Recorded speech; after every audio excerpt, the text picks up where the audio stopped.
ওহে কুড়িগ্রামবাসী, এই মুহূর্তে আমি অবস্থান করছি কুড়িগ্রাম সরকারি কলেজ মাঠে। আর আপনারা দেখতেই পাচ্ছেন যে কুড়িগ্রাম সরকারি কলেজ মাঠে অনুষ্ঠিত হয়েছে বসন্ত বরণ অনুষ্ঠান। চলুন উপভোগ করি।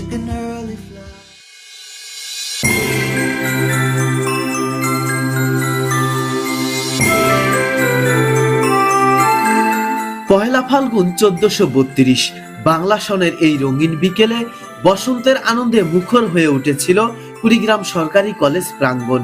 বসন্ত বরণ উপলক্ষে কলেজে আয়োজন করা হয় এক প্রাণবন্ত সাংস্কৃতিক অনুষ্ঠান।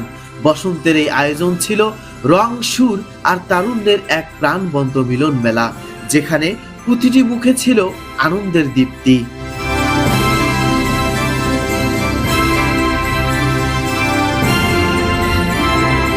হলুদ শাড়িতে সেজে আসা ছাত্রীরা যেন সর্ষে খেতে দুলে ওঠা সোনালি ঢেউ। খোপায় গোজা ফুল আর উজ্জ্বল হাসি পুরো পরিবেশকে করে তুলেছিল আরো প্রাণবন্ত। রঙিন পাঞ্জাবিতে সজ্জিত ছাত্রদের প্রাণ চাঞ্চল্য ও বন্ধুত্বের উচ্ছ্বাস ক্যাম্পাস জুড়ে ছড়িয়ে দিচ্ছিল তারুণ্যের দীপ্ত বার্তা।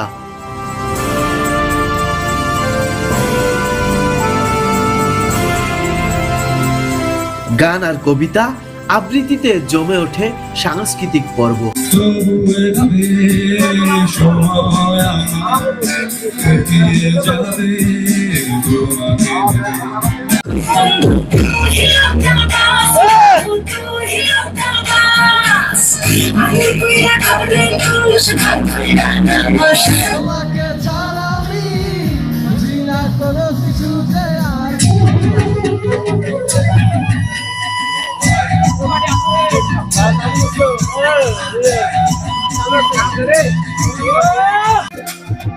বন্ধুর বাড়ির ফুল বাগানে নানার বনের ফুল, বন্ধুর বাড়ির ফুল বাগানে নানার বনের ফুল, ফুলের গন্ধে মন আনন্দে, ফুলের বসন্তের সুরে যখন মঞ্চ ভরে ওঠে, দর্শকদের হাততালি আর উচ্ছ্বাস পরিবেশ হয়ে ওঠে আরো উজ্জ্বল।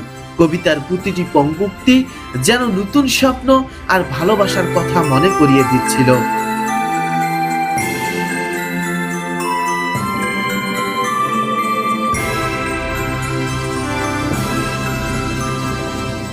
হাসি, গান আর নাচে মুখর সেই পরন্ত বিকেল ধীরে ধীরে সন্ধ্যার দিকে গড়িয়ে গেলেও আনন্দের রেশ রয়ে গেল সবার মনে। পহেলা ফাল্গুনের এই আয়োজন প্রমাণ করে দিল বসন্ত শুধু একটি ঋতু নয়, এটি ঐতিহ্য আর তারুণ্যের এক চিরসবুজ উদযাপন।